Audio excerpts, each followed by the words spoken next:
live. Okay. Welcome back to another web series, part 3 of my From Renter to Homeowner web series. Today's web series is about tips for buyers in a competitive real estate market. I think we all know that right now in the real estate market, it is extremely competitive. There is limited inventory, homes are selling over their asking price, and buyers are really having a hard time getting their offers accepted right now in the market. And so I wanted to make sure that I address this topic right now since it is so relevant. And so I wanted to ask one of my close friends, a fellow alumni of Florida State University, Renee Thomas, to join me.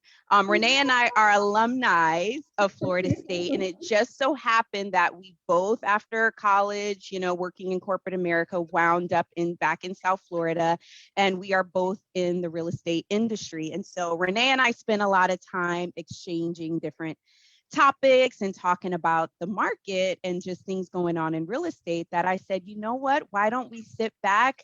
We could have a glass of wine with us. I do have a cup of water. She has some sparkling water with her. Yes. And let's just have some girl talk, break some bread, and talk about just ways that we can help educate our buyers in this market and how they can shop smart within this competitive market, but then also get their offers accepted in this competitive market. So if you have followed my previous web series, this year I've had 2 previous web series. One was focused on getting pre-approved, and that was getting working with a lender, going through that process and how you get a pre-approved. And then the other one was about improving your credit score. So if you are following along with the different web series, I would recommend starting back with those 2, because by the time you get to this web series, you are pre-approved. So before you even start to call a realtor to start looking at properties and going shopping and wanting to even consider putting in an offer on anything, you want to go back and make sure, 1, your credit is right. Is it up at a 620 or above? And 2, getting pre-approved by a lender. That is going to be the most important thing. So tonight, what Renee and I are going to talk about are 2 things. One, for the first couple minutes, we're going to talk about just tips for buyers when you're shopping in a competitive market. This is once you've identified a realtor that you want to work with, what that's key in finding a good professional to work with. What are some of those tips that you want to do during that process? And then towards the lighter part of our conversation, we're going to talk about ways to get your offer accepted in a competitive market. So, Renee, tell us a little bit about yourself. We've both been in the real estate industry, but share a little bit about your background in real estate. Yeah, so I came into real estate in 2014, right out of a corporate environment. Like you said, we came out of college. We had strong corporate backgrounds, great professional experience. I went on, I got advanced degrees. I got my MBA from Nova Southeastern. And after working in corporate America for a while, I decided, I wanted a different path. I wanted a little bit more control over my day-to-day, and just all of the experience and the education that I have, my marketing background, my business background. I wanted to give working for myself a chance, and real estate just seemed like the most natural fit. I started with Coldwell Banker ever since I got licensed, and I've been with Coldwell Banker Realty ever since. Awesome. One thing I think Renee talks about, which I want to point out and is very key, is that when you are a buyer shopping for a realtor to work with, especially in the South Florida market, there are a lot of realtors out there that you really want to look for those that are professional, right? And I think that when you talk to someone like myself or someone like Renee, who does have some formal education in higher learning, that you get a level of professionalism that sometimes you may not get otherwise if someone just doesn't have that formal education. And not that everyone is like that, but just those are things that as a buyer, when you're looking for someone to work with, you want to consider those things because those things are very Yes, key. absolutely. We are here to work and serve the public. So customer service matters. You definitely want to work with an agent who has taken the time to listen to your needs and wants, walk you through the process, and just let you know what to expect, let you know what the market is like, let you know what offer submissions are going to be like, what the actual process from start to finish is going to be like, and also setting the expectation that the home search can take a while. I think sometimes when buyers are finally ready to buy their home, they spent years and months saving, and then they have gotten pre-approved, and then there's this feeling or this expectation that they're going to find their home and be in their house 30 to 45 days later. And a good agent right now in this market is going to educate you that that's not necessarily the case. Yeah. And even though, the market is hot and, there's, homes are selling fast, you still have to set that expectation because what you're looking for, as a buyer, you need to establish kind of what your must-haves are, right? So you want to make sure you understand, what area are you looking to move in? Is it an area close to schools, close to a certain work? So you want to be able to hone in on that because, again, if you're looking to move into a popular area, you're even going to have more competition and it may take a little bit longer in being able to secure that property because it's in a market where everyone is kind of interested in yeah. So, Renee, before we kind of jump to tips, we always get that question, right? And we're telling people it's a competitive market. Inventory is limited. So you probably know where I'm going with this. The big question is now the time to buy, So how would you kind of answer, what kind of feedback would you give to fellow people who know they have the money saved, know they have been pre-approved, but they're like, prices are over and I should probably just wait? No. Yes, the time to buy is now. I will always, always say the time to buy is now. Interest rates are still much lower than they were historically. If you look back, 3 years, 4 years, 5 years. So right now, you still have buyers, although the home prices are higher, you still have buyers that can get an affordable mortgage at a decent interest rate so that they're able to afford that higher house. And the longer that you stay in the investment of a purchased home, the more equity that you're going to build over time. So it's kind of like investing in the market. The longer that you stay in the investment, the more equity that you're going to build and the higher the return in the long run. Most people are looking to stay in their home as if they purchase it at least 7, 10 or more years. So the time to buy is definitely now because the prices have continued to increase. And while they're increasing, you don't want to be on the highest side of that purchase or what that market has to offer at that time. So the sooner that you can get in and out of the market is the better. And I want to even add, because I was actually this afternoon on a call with a lender with Chase, and he was walking me through some different programs. And there are programs out there, lenders, because the market is hot and they understand prices are higher. There are, especially the big banks, offering different programs that are giving you like $2,500, $5,000. I think the lender I was speaking with at Chase, for a listing that I have now, even though it's under contract, he has a program right now that if there was a buyer interested, they could get like up to $4,000 back, if they qualify. So even though, to your point, it's very competitive with interest rates being low, with lenders even offering different programs, it's still making it affordable for people to still own real estate. Right. Yeah. Yes.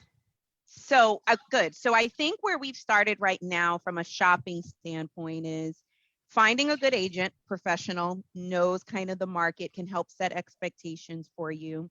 Then for a buyer of yourself, before you even come, you need to kind of have set some of those must-haves. I think I pointed out, where do you want to live within a city?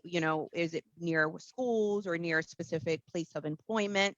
Also kind of size of home. Mhm.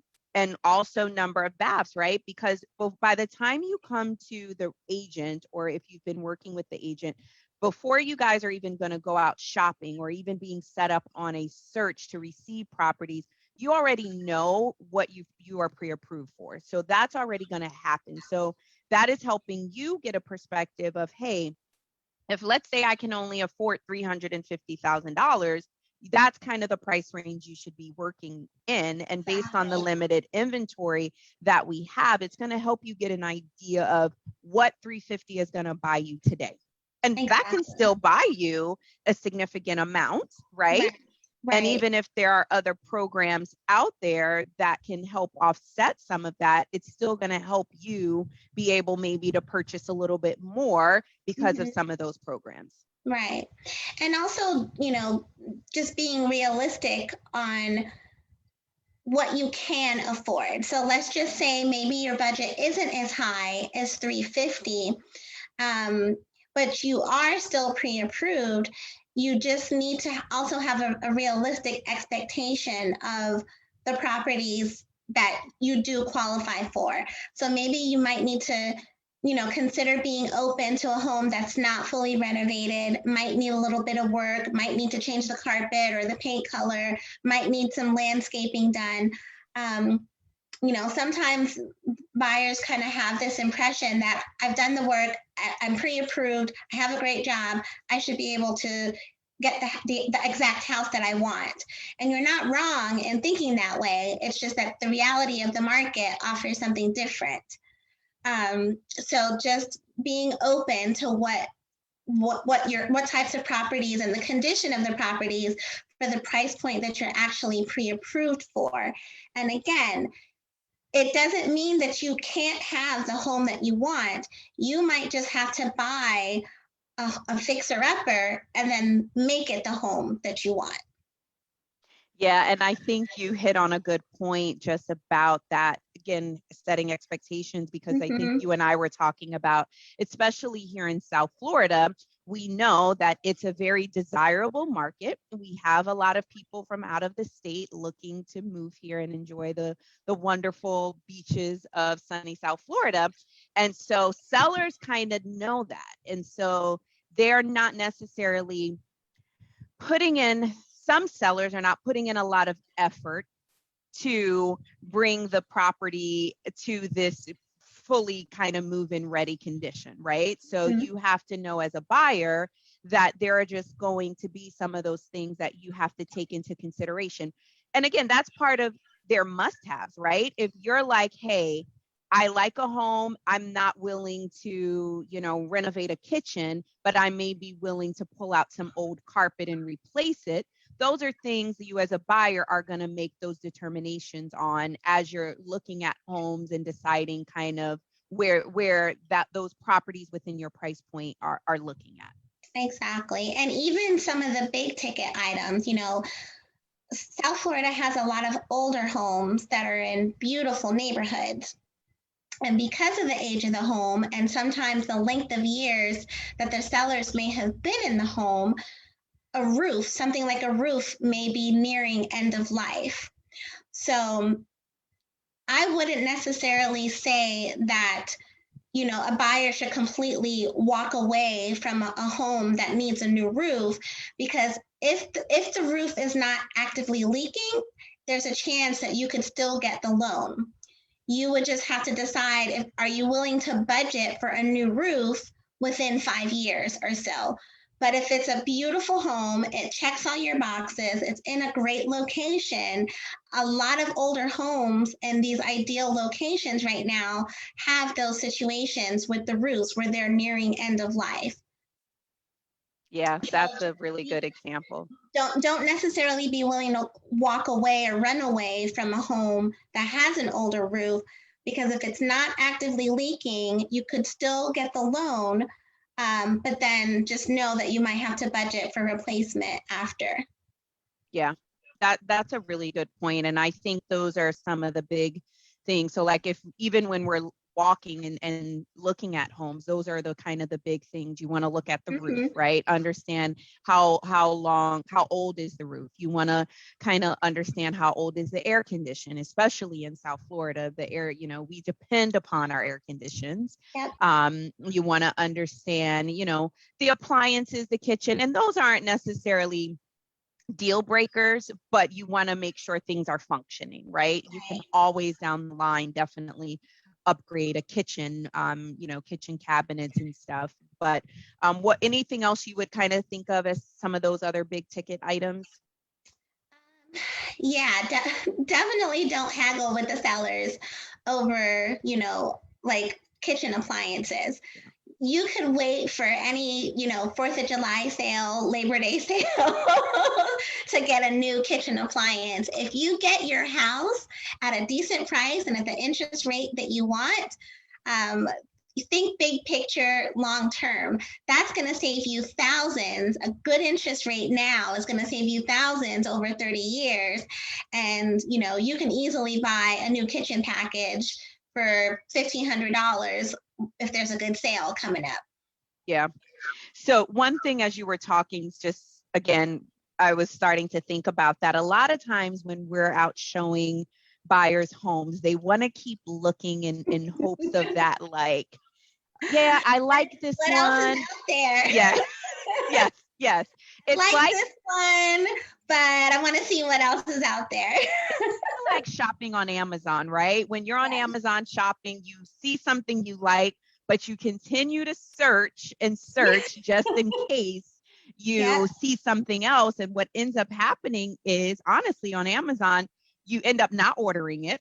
Yeah. Or by the time you need it, it's not going to be here in time. And that's exactly what I would correlate to what's going on in the market now, is that if a home is priced right, and if it's meeting the majority of kind of your must-haves or things that you could kind of live with and make changes down, you really want to jump on putting an offer in, because there are so many people. And by the time you might decide on that one, it may be off the market.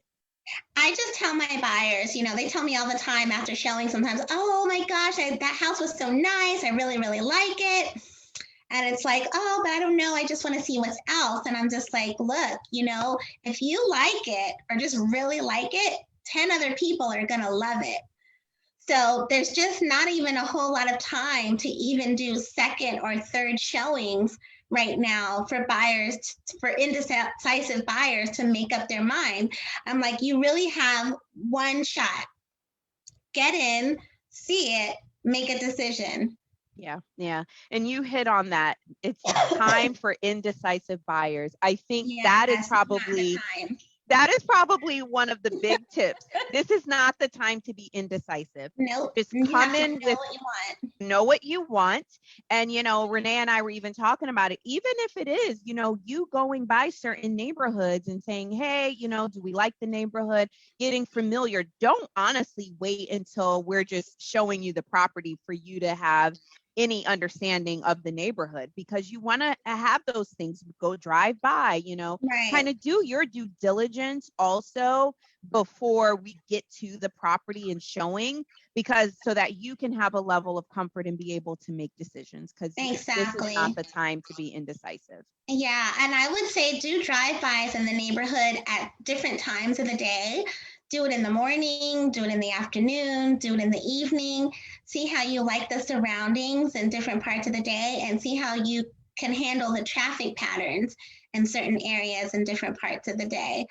The sooner that you come to us knowing exactly what you want and where your ideal locations are, the easier it's going to be for us to commit to your search criteria and get you the home that you want. Because you don't want to waste a lot of time in looking at homes just to see, or looking in neighborhoods just to see, and then the real ones that would work for you are being sold and getting under contract, but not by you.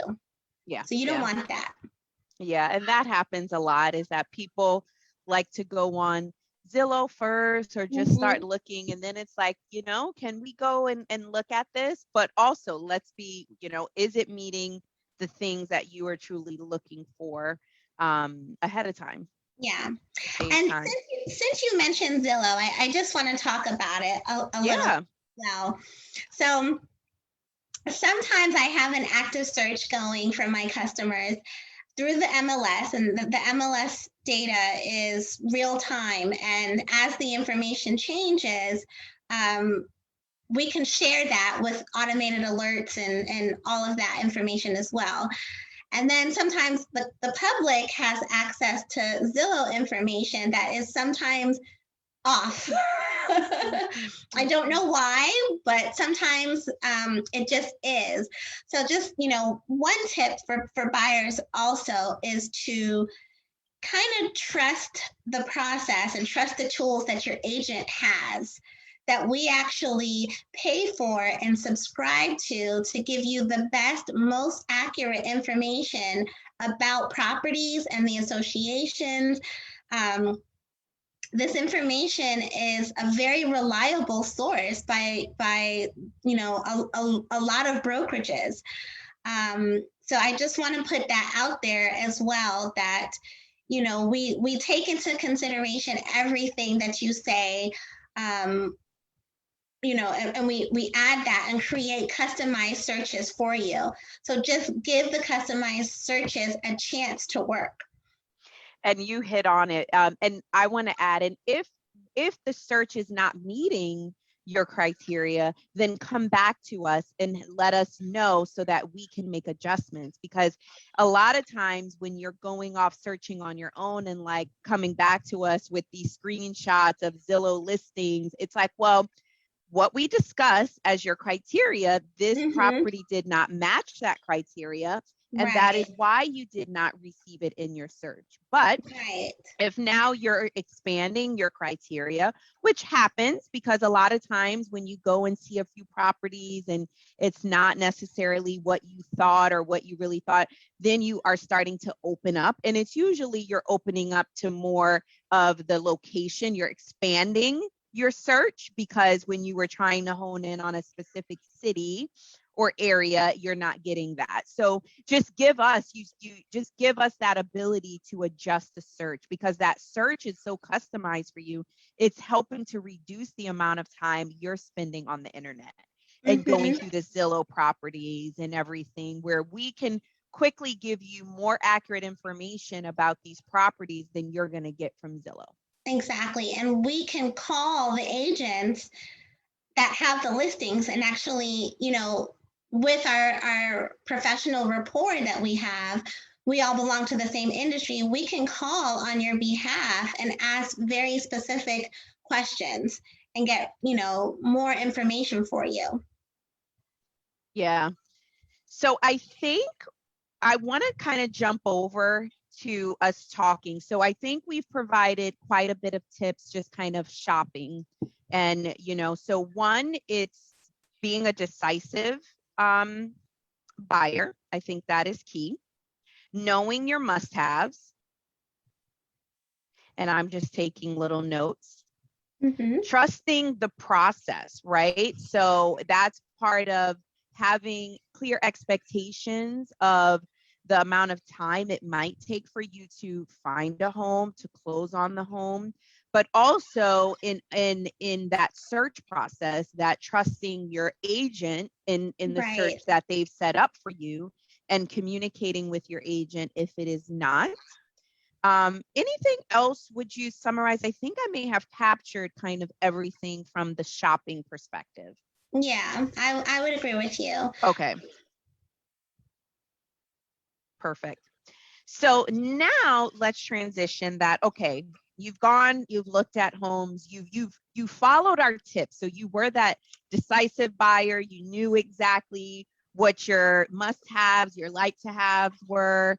And we have found a property, and now you're like, okay, I'm ready to make an offer, Yes. right? So as we've said, right, competitive market. So you've quickly made a decision that you want to put in an offer. And so now we're at the process of submitting an offer to the listing agent on your behalf. So Renee and I just want to kind of talk about a couple of tips in that area. And so the first tip, which is extremely important, is the pre-approval letter, right? We need to make sure that your pre-approval letter is still active, which by the time we're even shopping, we would already know that. But, Renee, I think a lot of times you and I both run into that. Yes. Sometimes it's even over and above the pre-approval letter. There's this other form, which is the desktop underwriting verification that a lot of times sellers are also asking for. They are. Yes. That document is a little invasive. Yeah. It gives the seller a little bit more confidence beyond the pre-approval because it shows information like credit scores, income, what your monthly income is, your debt to income ratio. It gives a little bit more of a complete picture on your strength as a buyer. Yeah, and some lenders aren't even comfortable in giving it, so you might work with a lender who's not. But if you do have a lender that is, and you as a buyer are comfortable with that, that does set you apart in a competitive market because the seller doesn't want to deal with anyone who really doesn't have money to close for the down payment. So this helps them understand kind of from a lender's perspective, what are those underwriting guidelines that you're going to have to meet throughout this process? Right. So it just shows to them up front that, hey, I have a pre-approval, I have a DU, I am really serious about my interest in purchasing this home. And it just provides that extra level. Right. Sometimes I have buyers who feel like they're showing too much of their hand. They don't want to disclose so much personal information about themselves. That's going to make the seller play hardball with me because they think I have more than what I'm offering. That's not necessarily true. It isn't. Honest to goodness, as long as you don't lowball the seller with your initial offer, they really are looking to go with buyers that have the strongest financial health. This is if you're financing. If you are paying cash and you can show a bank statement showing that it's your name on the bank account and you have the cash, then a DU is not even in the question. It's not even a factor. But for buyers that do need to finance, you have to look at what is the ultimate goal of this process. You ultimately want a seller to say yes to your offer. And you have to ask yourself if providing this extra information about my financial security is what it's going to take to purchase today in this market, is it worth it? Yeah. I totally agree with you on that. And, even from that seller, one thing I want to add is, when they're uncomfortable with sharing that, remember, that's why you're working with a professional real estate realtor to make sure that they have your best interest. And so that is the role of a professional, is to make sure, hey, we're going to be your support. And so we're telling you to do these or consider providing these things because we're going to also help protect you throughout the process and not, being nickeled and dimed also because you might have some extra funds. Exactly. Yeah. So the next thing, so that's kind of document number one that the buyer needs to make sure that they have gathered up, the pre-approval letter as well as kind of that DU. So then as realtors, we are going to help draft up an offer contract. And so it's called the FAR bar.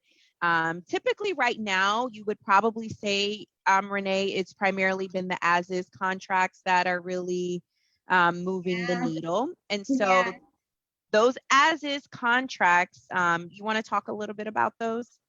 Yeah, so the as-is contract it pretty much is what it sounds like. It's the contract is allowing the buyer to purchase the property in its as-is condition, the way that they saw it. However, it removes the obligation for the sellers to make any repairs, but it also gives the buyer to inspect the property and cancel for any reason, but within their allotted inspection period time frame. So it was written to kind of, be beneficial for both the buyer and the seller so that it's not completely one-sided. Now, the truth is that anything is negotiable, but sellers and other listing agents, they like to have the no obligation to the seller out of the contract so that whatever is decided to be negotiated is between the buyer and the seller, and it's not dictated by the contract unless it was written and both parties have agreed on it with an addendum or it's been added as an additional term. So buyers, you are purchasing the property as is. You do have the right to inspect with the as is contract. However, if after the inspection you find that there are issues with the property, you can ask, and your agent can ask on your behalf for a seller concession or some help or from assistance from the seller to either repair or replace something. But just know in a seller's market, a lot of that is not happening. And with the as-is contract, they're not obligated to. So your only recourse is to decide, okay, do I love this house and the neighborhood so much that I'm going to move forward? And if you do, you're continuing with accepting the property in its as-is condition. The seller does have an obligation to maintain the condition of the property the way that you saw it until closing. But other than that, past your inspection period, you're taking it the way that it is. Yeah. And so that is kind of that main contract again that we're using. And so as realtors, as we're preparing that document, there's a lot of terms in the as-is contract that also can make your offer be more competitive. And so Renee and I are going to talk a little bit about those terms. And so one of the main things that happens after you're under contract is buyers have to put up an escrow deposit, an earnest money deposit. This is showing the seller that, hey, you're putting some skin in the game, right? I'm interested in purchasing your property. Here's my pre-approval letter. Here's my DU that shows I am approved to purchase at this amount. And most likely from your pre-approval, you as the buyer still have to come in with some sort of down payment, whether it's an FHA loan, a conventional loan. So you're going to come in maybe about 3.5%, 5%, or some cases, some people are putting 20% down. So you're going to have to come into the loan. The loan isn't going to, the bank is not going to pay for the house 100%. So because of that, you also need to put up some money with this deal at the start of the executed contract between you and the seller. So typically, from our standpoint in this market, your escrow deposit could range between 2 to 5% of the offer price that you are offering to the seller. And that amount, Renee, you'll probably agree, is key because that also helps a seller know how serious you are in this deal. Because if you are trying to purchase a home for $300,000, but you're telling the seller you only want to put up $1,000, they're not going to really consider your offer because you're not really doesn't look like you're serious, right? It just looks like you're playing around. And go ahead, Renee. It doesn't seem like the buyer has enough skin in the game, right? The seller, basically, if you're telling the seller you love their house and you want to buy it, take your house off the market for me, then they want you to put your money where your mouth is. Basically, they want to see not only a significant escrow deposit that tells them not only how serious you are, but a little bit about your buying power, like a buyer who only wants to put down $1,000 for the escrow deposit versus a buyer who's willing to put down $15,000 for the escrow deposit. They're going to feel like the buyer who's putting down $15,000 has it and is probably a stronger buyer than the buyer Yeah. that's only willing to put down 1,000. Yeah, yeah. And so I want to be clear about where that escrow deposit goes. And I'm going to do another web series that's going to talk about like the role of a title company. But once you have an executed contract, your money, your escrow deposit, your earnest money deposit goes to a title company. They hold that money in an escrow account, and that money can only be dispersed based on executed documents, based on what written documents have been executed between the buyer and the seller. So when Right. Renee was bringing up the inspection period, in the as-is contract, it indicates a length of time the buyer has to go and inspect the property. And if the buyer goes in and inspects the property during that time period and then decides, hey, the inspection came back with way too many repairs that they are willing to accept. And if the seller is not willing to do any concessions, and if the buyer decides to walk away, they get their escrow money back within that time period. So, As long as they cancel, yes, before the end of that time period.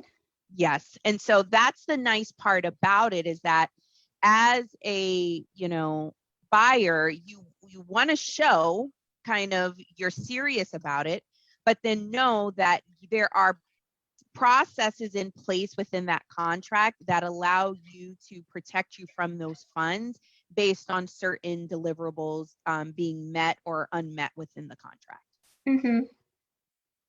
Mm-hmm. So we talked about pre-approval DU, putting in a escrow deposit.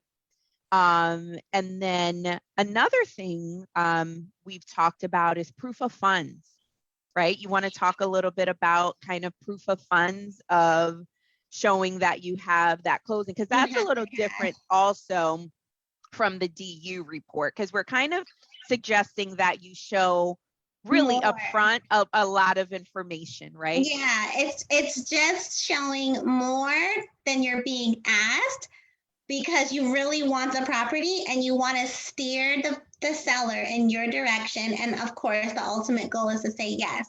So when you hand over a pre-approval letter, it basically just says that you've been pre-approved and the amount. It doesn't tell you a whole lot else.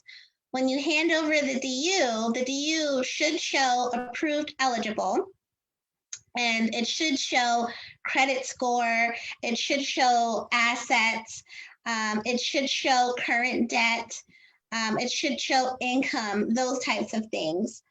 But if you want to go one step further and show bank accounts, or, the balance for your checking or the balance for your savings, it's not necessary, and the contract doesn't require it. So I just want to make that clear. But if you're looking for tips and ways to just get the seller to pay more attention to your offer, these are some of the ways to do it. Just show more than you have to. You're not going to be friends with the seller. You don't have to worry about running into them later or them, sharing your information. There's certain things that you can cross out if you want, like the bank account number or things like that, but just be willing to show it to get the seller to pay more attention to your offer and say yes. Yeah. And I would, oh, sorry, go ahead. no, go ahead, Renee, go ahead. Yeah, they're not looking to give seller concessions right away. They don't want to have to deal with at the last minute while you're in underwriting, oh my goodness, you need money for closing costs. They don't want to hear those things. So they want the buyer that is the most capable of closing on their own upfront. Yeah, and I think you hit on the point that I wanted to elaborate on, is that they want to know that you have money for your down payment and for your closing costs, because even if you're going through different programs, you as a buyer are still going to have to cover closing costs. And again, if you go back to my web series number 1, I talk about that with a lender in what closing costs look like. And so that's key, because you're going to, I would say, put money that you're going to use for this real estate transaction in one account. so Mm-hmm. that it's not all over the place. You don't want to have to show multiple bank statements, and you don't want your money all in. Keep it in one place. You're trying to make a large purchase, so make your life easy, make the lender's life easy, make showing a seller, hey, yes, I have this money, make it easy. So have it all in one place ahead of us even putting in an offer, because even if it might take 30 to 60 days, whatever, to close, you want to show, hey, I have that money sitting in an account, liquid, ready to go. Right. And one more thing that I want to touch on too while we're talking about financing is, as you're starting this process and you've recently been pre-approved, do not buy a new car, do not buy a new boat, do not open up new credit cards. Do not let someone borrow your credit cards, and do not give away or let someone borrow a large sum of money. Don't do any of those things if you're trying to purchase and close on a home right now. Yeah. Just put money in an account and just let that be. Just let that money sit there. And if you just got to Yes. keep adding little by little, then do that. But it's better not to commingle it with a bunch of different other things.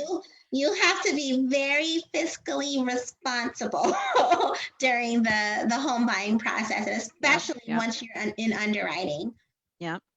So I know a lot of the big things that we've talked about so far is about the financing, but to be honest, buyers that are watching this now or later, financing is the key to purchasing real estate. So the more buttoned up your finances are, and you being able to show someone, I am financially, my financial, abilities are strong. I am pre-approved. I have money aside, and because of that, I can put up a decent earnest escrow deposit so that you can show I'm serious.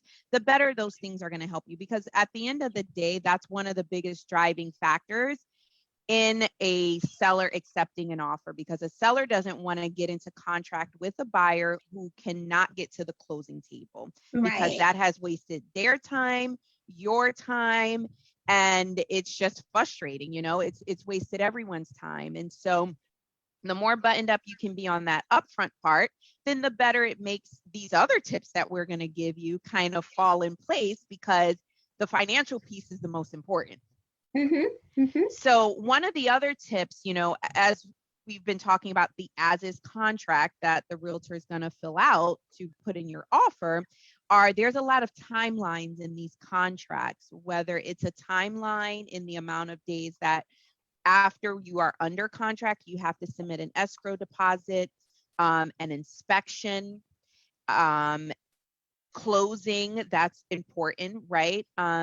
Loan approval. So these are just certain dates within the contract that allow you to have a certain time period to either meet that date, to meet those dates.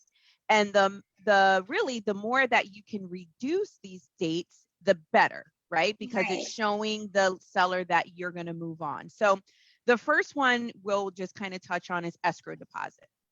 So typically, once you're under contract, you have 3 days to submit your escrow deposit to the title company. And so if you can do that faster, right? The standard contract calls for 3 days, but if on your contract we could say, hey, you'll do the escrow deposit in 1 or 2 days, that again is showing, hey, we're serious. We're putting in a substantial escrow deposit. We're ready to, our funds are sitting in our bank account. We already know from our bank how we can transfer money to the title company, or how we can get a cashier's check to the title company. We're ready to go. Mm-hmm. Exactly. That is key. Now, the other one is inspection, right? So inspection is a big one, because inspection is that time period that the buyer gets to hire an inspector. So the buyer has to pay for an inspector to come out to this property and inspect it. So the contract calls for 15 days, but no one wants to wait 15 days, right? You, even as the buyer, you kind of want to know really quick, especially in this market, hey, what's wrong with this house? What's going to cost me? Because you either want to walk away and keep moving on to the next house, or you want to kind of get the process going, right? And so, Renee, how many days would you kind of recommend people put in the contract for inspection? So right now, like you said, the contract is 15 days. I usually start my initial offers with at least 10. And most of the time, the sellers are countering back, reducing, wanting even a reduction from 10 days to at least 7. Yeah. So 7 days is kind of like the sweet spot, the sweet number right now that those are the offers getting accepted. They want the buyers to be as quick as possible. They want them in, they want them out of their house as fast as possible, and they want to move past that contingency. Like, it's important to understand that these timelines are contingencies in the contract, and contingencies are possible ways that allow the buyer to get out of the contract. So no seller wants that period to be extended or longer than it has to be. Mm-hmm. Yeah. And I like how you said that you start out with 10. So the contract calls for 15, but you already put in less than what the contract calls. Yes. So that's already showing the seller and the listing agent, hey, we can make things move faster, right? So we're giving a little bit. And then that allows the seller to then come back and maybe request less than the 10, but at least you're going in with already some reductions. Yes. And I don't recommend that buyers waive the inspection period. I really only see that with investors. But for owner occupied homes, if you're a buyer looking to actually own the home, live in the home, I do recommend that you do some type of inspection, even if they only allow you 5 to 7 days. Even 3, if you have a seller that they're that extreme, take it and do an inspection. Yeah, definitely. So I want to I know one of the next things I wanted to talk about was closing, right? So closing's a big determining factor in a lot of times in offers being accepted. And I think for people who are kind of going through traditional financing, if it's a cash deal, you can close, whenever, if you have the money. But when you are getting financing through traditional means, FHA, conventional, your closing date is really kind of contingent upon what your lender can work through, can do. And so, ideally for everyone in the game, it's to close as soon as possible, ideally 30 days or less. But that is something that, between your listing agent and you as the buyer, you kind of want to be able to know from the lender ahead of time, how fast can they close, right? And I think that's also why that DU is important, because a lot of times the lender has to underwriting needs certain things from the buyer in order to close out, in order to move to closing. So those things are also important in being able to look at that DU report. Right. And also, another factor that falls in the lender's court is the appraisal, how quickly they can order and get the appraisal done as well. Yeah, so that's going to be a condition of closing the loan. So even after you're done with the inspection, a lot of buyers, they don't want to pay for the appraisal until the inspection is done. So that's another key reason to have the inspection done quickly, so that you know what you're working with this property and what the seller will or won't help you with. So if you decide to move forward, you have to order the appraisal as quickly as possible. And right now, the entire industry they're just backed up. So even after you order it, it could be a few days before it's even scheduled. Yeah. And I think I just ran into that exact thing where there's a buyer for a listing, and it was like, no, you have to do your inspection and your appraisal within 10 days. And they were able to make it happen. We're at kind of right at the 10th day, and it's getting tight, but they were able to pull it through. But again, them submitting an offer with that piece of it was important, because no one wants to waste time right now. Yeah. So you brought up a good thing about appraisal. So if I recap kind of what we've been talking about, we've talked about tip one, having a pre-approval letter, potentially a DU, having proof of funds, having your escrow deposit be substantial. Other thing was reduce contract timelines, right? So closing dates, inspection periods, escrow deposit dates. The next one is, either reducing or waiving contingencies. So there's so many contingencies out there that sometimes realtors add to contracts, to protect either party. But when a seller sees a bunch of contingencies, it's like, wait a minute, right? They know these are things that could potentially hold up the process. Some are needed and valid, but then some are just like, okay, are you really serious about, these? I think like I got a homeowner's insurance contingency and it was like, wait a minute, the home is insured. So you don't need that contingency because you will be able to get insurance on this home. Exactly. Right. So yeah, just the less amount of contingency that you can add to the contract, the better. Some of the needed ones and the necessary ones sometimes are for the appraisal. Right now, sellers are taking full advantage of the market and listing their homes over market value. And the trend right now is that they're getting it.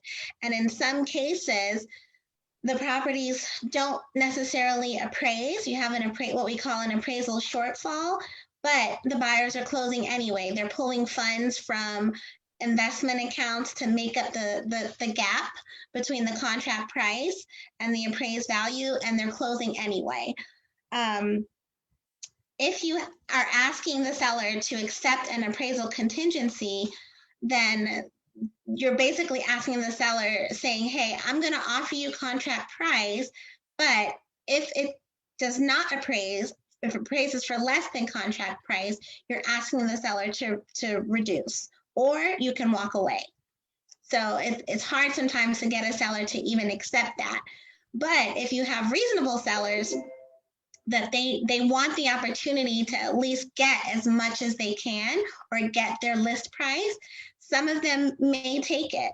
But then you also are sitting and hoping and praying that the property appraises, because if they do not come down on the value, if it doesn't appraise, then you're faced with moving forward and coming up with extra money or canceling the contract. Yeah. So yeah, that one is a big one that I think is probably one of the most important that is still, good. It's still important to include. But again, making sure that you can get that appraisal done sooner rather than later. And to do that, that's also making sure your lender can get that ordered quickly. So it's kind of having a lot of those touch points with the lender also ahead of time before we're actually able to put in that offer. Exactly. Yeah. So another one that I have is, and I think we've talked about it, but it was ask for less. So, we know when we're asking for less, one, it's the as is contract, right? Because we're not going in with a bunch of, hey, we want 5,000 towards any potential repairs. But what else would you think for? I think ask for less is also within the reduced contract timelines, removing or reducing other contingencies. Is there anything else you could think of that would also be kind of asking for less that maybe we didn't cover? Yeah, so for example, a lot of times when you get the inspection report back, you basically hired someone to poke around this house for about 2 hours and find every possible issue with the home. Sometimes inspectors will over embellish on what they think the cost will be. And it ends up being really alarming sometimes for homeowners. But the best way for homeowners to assess the cost is really to get a second opinion or get the professional out there for local quotes. But also, asking for less also means looking at the report and deciding what's most important, right? Are you going to nickel and dime the seller because a faucet is leaking, or because there's chip paint on a couple walls? Or are you going to really ask them or take the time and address with them the one thing or the two things that are more pressing for you?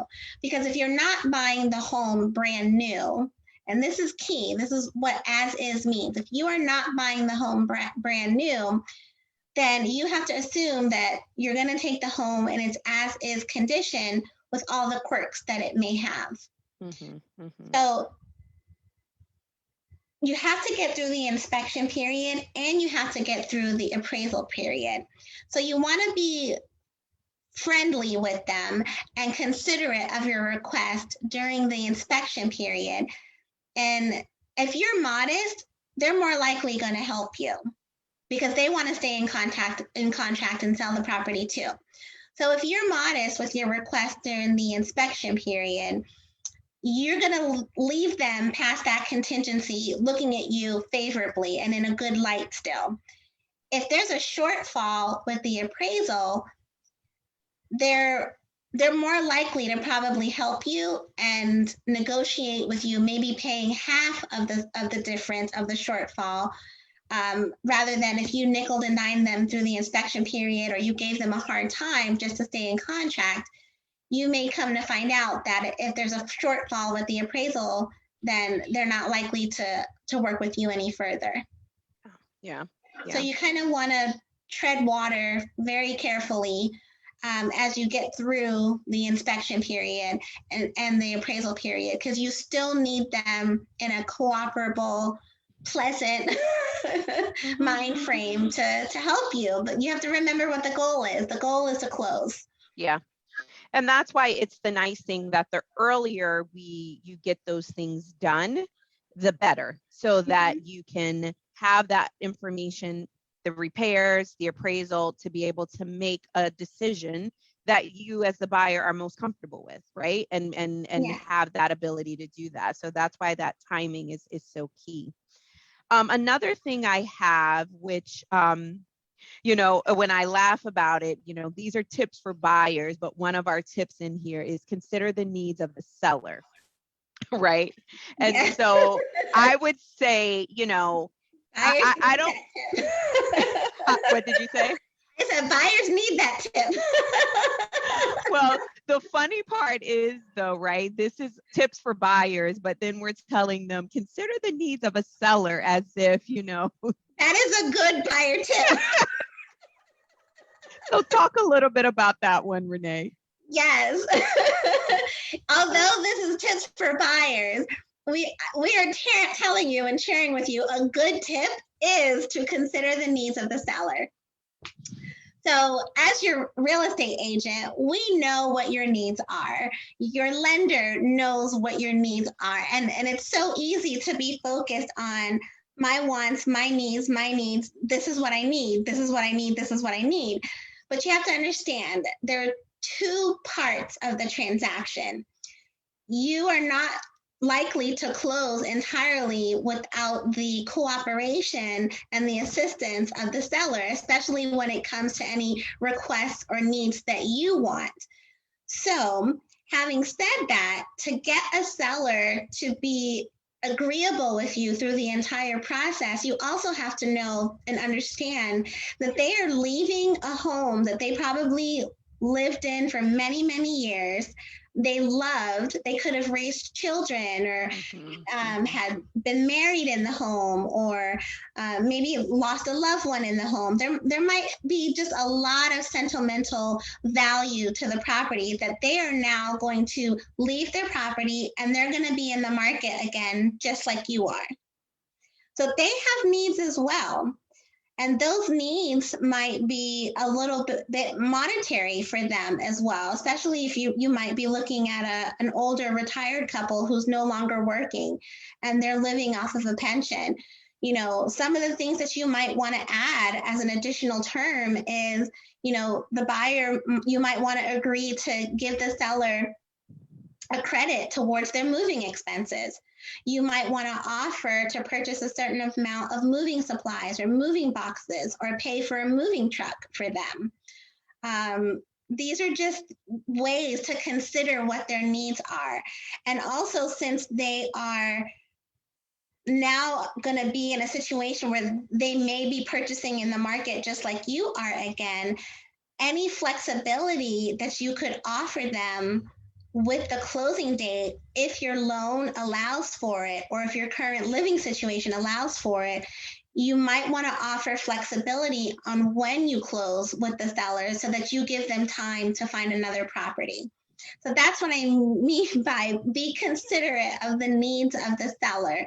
Find out or ask your agent to find out what some of the seller needs are. Because in this market, you know, a buyer, let's just say your lease is ending and you have to be out at a very specific time and you need the closing to happen at a very specific time versus another buyer who's making an offer and they're flexible on when they can close. If that meets the needs of the seller's current situation, the seller needs a buyer who can be flexible on closing and doesn't have to close in 30, 35, or 45 days, they may take the other offer. Yeah. Yeah. You know, and go And ahead. so I do think these are great tips. And I just laugh because back in I did my first web series probably back in February with a mutual lender of ours, Lisa. And, we talked about seller concessions at that time. So Yes. it was like in that one, it was like, yeah, like sellers are, giving credits. And last year, they were.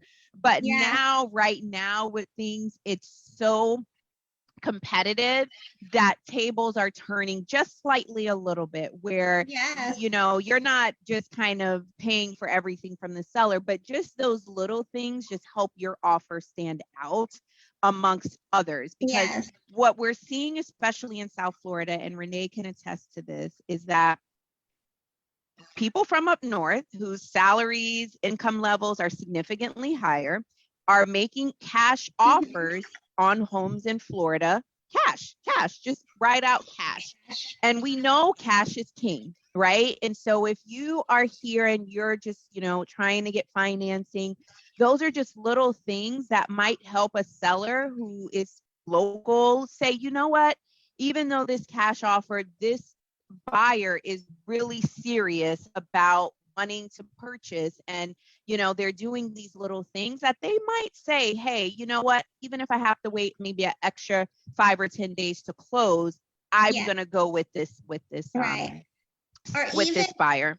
or even just the fact that you might offer to pay for a moving truck or give a credit of a gift card or a credit at closing to help them with moving supplies or moving expenses, or offer to purchase a certain amount of food for them on move out day. Like, these are things that are just really unexpected that most buyers don't do, and sellers are not the only one that can give assistance in the transaction. Position yourself as a considerate buyer and offer the seller whatever kind of assistance that you can reasonably do, because you're not looking to put yourself in a whole heap of expense, but you're just looking for them to see you as a considerate buyer, and they would appreciate it. Yeah. So our last tip before we conclude is how to appeal to the seller, right? And so when you and I were talking about this, it's kind of complementary to considering the needs of the seller and offering credits. But you had a good example of a situation that you had with some buyers last year that I thought was like a nice example to kind of share as other ways to appeal to sellers. Yeah. So, one of the common ways is that buyers will write a personal note or send a little card or something sweet like that, which is totally fine. Or sometimes they'll send a sweet picture and they'll give the agent a cute little picture to pass along with the offer. But I encouraged a buyer last year during the holiday season to do a personal video recording. And it was so sweet and so intimate and so special. You could really just sense the personality of the couple and how much they truly love the home, and it was just so endearing.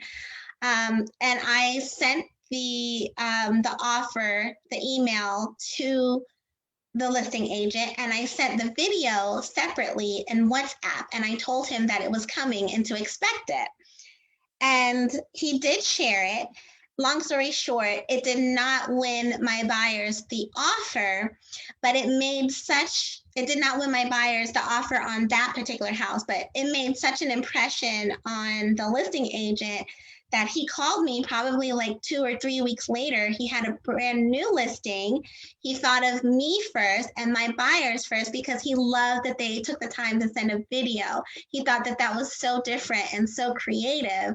And we got first look at his new listing before it even hit pretty much the day before it hit the market. So if it doesn't necessarily completely appeal to the seller, then it could appeal at least to the listing agent. And at least it'll help with having you be remembered, because that's the goal. You want something to help you out there, stick out in this market.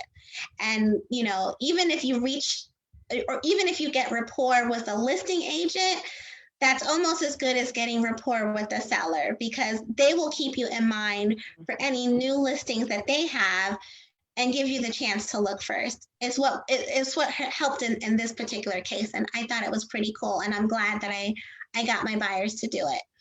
Yeah.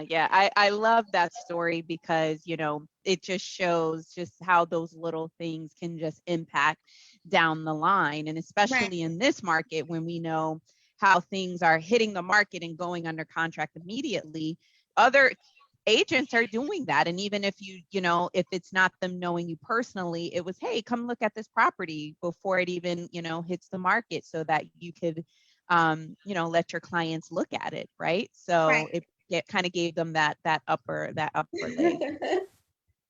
So Renee, it was a pleasure speaking with you. Same. I Same, think we Tiffany. have Always. covered, we've covered a lot of different tips that I hope when people are watching this recording later, I hope they do find them informative. I want to say again, these are tips in a competitive market. Some of them apply regardless of the market, but I think now it's even more as a buyer that you want to be decisive, you want to be buttoned up, you want to be serious, you want to kind of take it like a job interview, right? So Mhm. if you think of how you were interviewing for a job and the amount of preparation and the professionalism that you would look, you want to come to the table in purchasing a home in that way. And Yeah. not that you're, kind of bending over backwards. You just want to show your best foot. You want to show Yeah. your best foot, put your best foot forward in purchasing of the home. And I think the tips that we've shared from shopping, when you're shopping, and then when you're ready to make an offer are really going to allow you to do that, to really get your offer accepted. Exactly. So I hope I've been helpful. I hope everything that we shared has been helpful, and just stay positive out there. Stay positive. Stay consistent. Utilize the tips that we're sharing. All you need is one seller to say yes. Just one. So just stay at it, and it's going to happen. Stay consistent. Yep, stay consistent. Okay, so thank you for joining. Stay tuned for the next web series that will be coming up shortly. So if you follow me on Facebook or Instagram, just continue to do that and you'll be notified when the next one is. Until Good next time, everyone. Bye. night.